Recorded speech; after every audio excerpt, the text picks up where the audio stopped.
And then there's the Gates Foundation, founded by Bill and Melinda Gates, with one of the brightest missions in modern philanthropy to give every person a chance to live a healthy and productive life. We've always believed in having a limited lifetime, but we've actually now made it specifically 20 years that we'll spend all of our resources.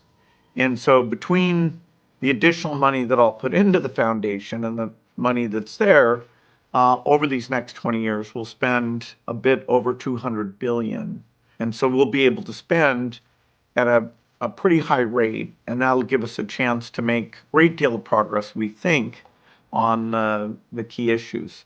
I'm not aware of any significant foundation that has named an end date 20 years in the future. And the other thing that I think is unprecedented is simply the amount that you will have dispersed. Is that correct? Have been spend down foundations. Most of the largest have had sort of indefinite timeframes. Rockefeller Foundation and others, were created a long time ago, and they're still Right. doing great work. So for a foundation our size, this is unique. Born from the success of Microsoft and strengthened by the generosity of Warren Buffett, the foundation today holds more than $77 billion in assets, but its true wealth lies in lives saved, children vaccinated, and communities uplifted. In its 25 years of existence, the foundation has deployed over $100 billion to fight disease, poverty, and inequality, with nearly half dedicated to global health. I want to talk to you today about toilets. In rich countries, you just take the toilet for granted. It's magical that there's a sewer system bringing water in, taking away the waste, and it all gets cleaned up in a processing plant. However, for the poorest 2.5 billion in the world, they don't have this. It's unaffordable. We can't build that for everyone in the world. Some of the poorest, their toilet may look like this, a pit latrine. The waste here is not processed. It's still gonna get out into the community. They smell terrible. But everybody should have great sanitation. A toilet in their house that is comfortable and doesn't smell awful. Not only is a toilet make your life comfortable, getting rid of that waste is key to human health. It's unprocessed waste that causes most of the diarrheal diseases. It ends up with lots of kids being malnourished. So how do we solve this? Well, some scientists that I work with said that we should challenge the world to come up with a way of taking the waste and processing it locally. We call this the program to reinvent the toilet. Several reinvented toilets are being tested right now in Durban, South Africa.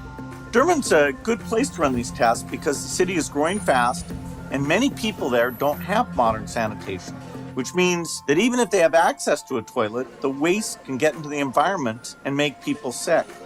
A typical toilet needs water, but many of the new approaches don't require any water at all. Some of them don't need electricity either. Others run on solar power. All of them remove the pathogens from the waste. And most importantly, they don't have to be connected to the city sewer system. It has helped establish organizations that have transformed the world's response to disease, from GAVI, which has delivered vaccines to millions of children, to the Global Fund, which has saved millions of lives from HIV, tuberculosis, and malaria.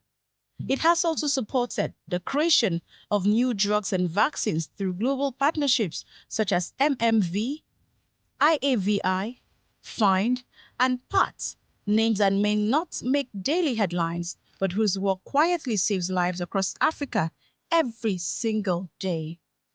There's no doubt that we've made a significant increase in the funds for the Global Fund, by far more than we were able to do 3 years ago. Let's go back to malaria.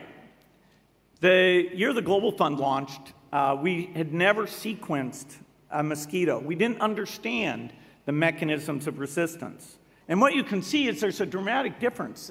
In the south of the country, the malaria intensity is quite low, and then as you move up to the north, it's very, very intense. Through the Gates Foundation, science tells a story of compassion. It is in the mother who no longer fears childbirth because new health centers now have the tools and training the once lacked. It is in the farmer whose yields have doubled because of improved seeds and smarter farming. It is also in the researcher in Kigali or Kampala whose innovation grants help solve problems once thought unsolvable. The Foundation's 2025 budget, its largest yet, $8.74 billion, reflects that commitment. Within it, groundbreaking $2.5 billion is dedicated to women's health research, tackling maternal mortality and conditions long ignored like endometriosis. Bill Gates has pledged to give away 99% of his fortune before 2045, not to build monuments, but to end preventable suffering.